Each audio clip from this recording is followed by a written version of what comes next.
تاکہ ان کو ذرا سکون ملے۔ پھر اس کے بعد نیچے آ کے میں نے موسم ذرا اچھا تھا، پھر میں نے میٹھے پراٹھے بنائے۔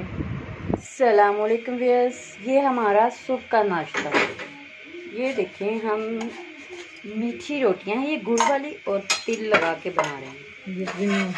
جس دن ذرا بادل ہوتے ہیں مما یا گلگلے سے بنا کے دیتی ہیں اور میٹھی روٹیاں۔ پھر ایک عورت ابھی ناشتہ نہیں کیا تھا، مجھے ملنے والے آ گئی، اس کے ساتھ اس کے بچے تھے۔ پھر ان کو ناشتہ دیا میں نے، دہی اچار اور پراٹھے وغیرہ۔ جب انہوں نے ناشتہ کر لیا پھر چائے بنا کے دی۔ اس کے بعد پھر میں نے اپنی ایک قمیض کی کٹنگ کی اور اسٹیچ کر رہی تھی، اور ایک میری پرانی دوست آئی جس نے میرے ساتھ ترجمہ اور تفسیر کیا تھا۔ بڑی دیر کے بعد وہ آئی، وہ کافی دیر وہ بیٹھی رہیں، باتیں ادھر ادھر کرتی رہیں، تو مجھے کہتی کہ اپنا نا مجھے قرآن پاک ترجمے والا تھا۔ میں نے تو پورا لکھا ہی نہیں تھا۔ مطلب میری سورۃ یوسف رہتی تھی اور کچھ اینڈ پہ جا کے کچھ سپاروں کے ترجمہ رہتا تھا، تفسیر تو میں نے کی ہوئی تھی۔ لیکن میں کہ آپ کو جب میں نے تفسیر اور ترجمہ تو لفظی ہوتا ہے، لیکن تفسیر اپنے حساب سے انسان کرتا ہے۔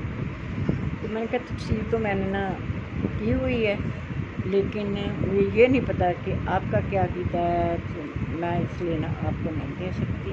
تو وہ کہتی کہ مجھے بہت ضرورت ہے، میں چاہتی ہوں کہ ایک دفعہ دوبارہ میں ترجمہ کروں۔ پھر میں نے ان کو کہا کہ میرا فاقیہ لرننگ پہ پیج ہے یوٹیوب پہ، تو پھر آپ میں ایسے کرتی ہوں کہ اس پہ میں ترجمہ روز کر دیا کروں گی، میکسیمم 2-4 لائن، کیونکہ زیادہ نہیں کر سکتے، کیونکہ ٹائم بھی نہیں ہوتا، اس میں اتنی ڈیٹیل میں جانے کی ضرورت پڑتی ہے۔ وہ کہتی کہ میں نے حضرت ابراہیم علیہ السلام والا بنا ترجمہ نہیں لکھا۔ میں کہ وہ میں آپ کو زبانی سنا دوں گی جتنے دن آپ ادھر ہیں۔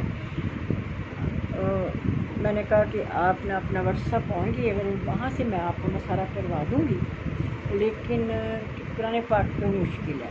وہ قرآن پاک پہ ہم اس طرح ترجمہ لکھتے ہیں، ایک لائن عربی کی ہوتی ہے، نیچے ایک لائن خالی ہوتی ہے۔ جو خالی لائن ہوتی ہے نا، اس میں ہم نے لفظی ترجمہ لکھنا ہوتا ہے۔ جو سائڈ پہ جگہ ہوتی ہے اس میں ہم نے تفسیر لکھنی ہوتی ہے۔ تفسیر میکسیمم سبھی کی فرق ہوتی ہے، لیکن کیونکہ جو تفسیر ہوتی ہے وہ اپنے مائنڈ سے آپ نے کرنی ہوتی ہے کہ اس میں آپ کیا دیکھ پائے ہیں، کیا سوچ پائے ہیں اور کیا کر پائے ہیں۔ اس لیے پھر جب پیغمبروں کے معجزات آتے ہیں یا ان کی قربانیاں یاد آتی ہیں، پھر وہ ہم اپنے حساب سے کرتے ہیں کہ ہم نے کتنی بڑا لکھنا اور کتنا نہیں لکھنا۔ ٹھیک ہے، ہم آسان لفظوں میں لکھتے ہیں اس لیے کہ سننے والوں کو اور پڑھنے والوں کو سمجھ آئے۔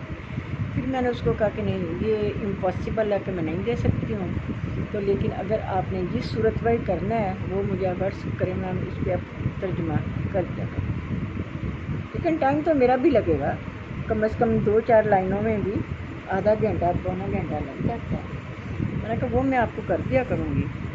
تو میں کہتی ہوں کہ مجھے ثواب ملے۔ میں نے کہا آپ کو بھی ثواب ملے گا، لیکن جس نے کروانا اس کو بھی ثواب ملے گا، ثواب برابر کا ہوتا ہے۔ پھر وہ کافی دیر بیٹھی رہی، میکسیمم وہ 2 بجے چلی گئی۔ پھر میں نے چاول بنائے،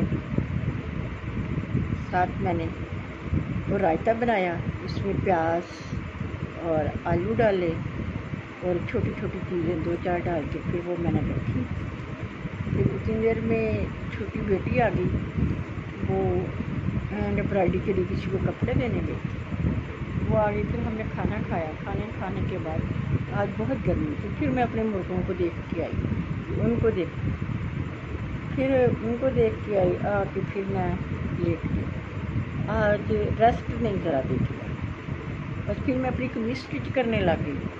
قمیض اسٹچ کر کے رکھی ہے، اب اس کی ترپائیاں رہتی ہیں، وہ انشاءاللہ اب رات کو تو نہیں میں کر سکتی، تو انشاءاللہ صبح فرسٹ ٹائم وہ کروں۔ اور اس کے بعد پھر اب رات کے لیے میں نے بلیک چنے بنائے، بلیک چنے بنائے ہیں اور ساتھ روٹیاں بنائی ہیں، ساتھ سیلڈ بنایا ہے، مانو کا فوڈ گرم کیا ہے، مانو کو فوڈ ڈالا ہے۔ پھر اس کے بعد پھر کھانا بھی کھایا ہی تھا کہ بھائی اور ان کی بیٹی آ گئے، وہ کچھ دیر بیٹھے 10-15 منٹ، پھر وہ چلے گئے۔ تو اس طرح آنے جانے والوں کا سلسلہ لگا رہتا ہے، بس پھر وقت تو گزارنا ہے، وہ گزر جاتا ہے، شکر اللہ کا، اس مالک کی بڑی مہربانی ہے۔ پھر اس کے بعد میں نے کیا کیا،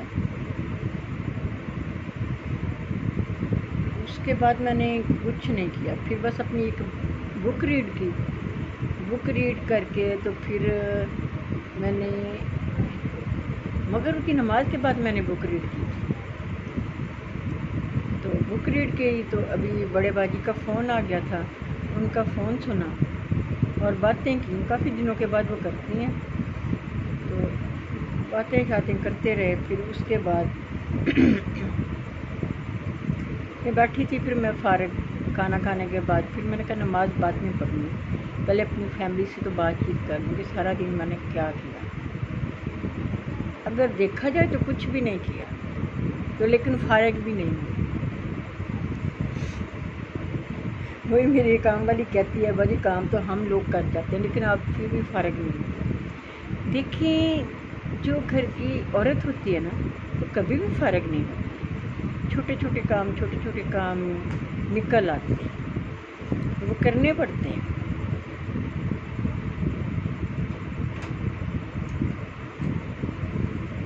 اچھا، آپ اپنا خیال رکھیے گا اور خوش رہا کریں، ٹھیک ہے؟ اچھا جی، اللہ حافظ۔